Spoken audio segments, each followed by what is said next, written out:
Okay, let's go. Date prisa. Hi everyone, the word of the day is prisa. Prisa. This means hurry or rush.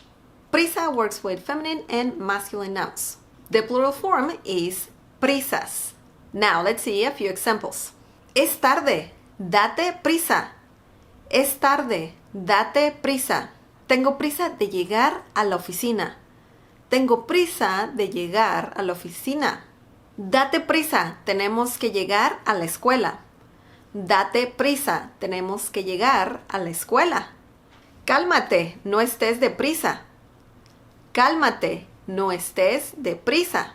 Okay, that was the word of the day. I hope you liked this video. Don't forget to subscribe and also click on the bell icon so you can get notified every time I upload a new video. Also, leave me more examples down below. I always love to read your comments. Support this channel by sharing this video with your friends and by giving the thumbs up. Okay, I'll see you next time. Bye!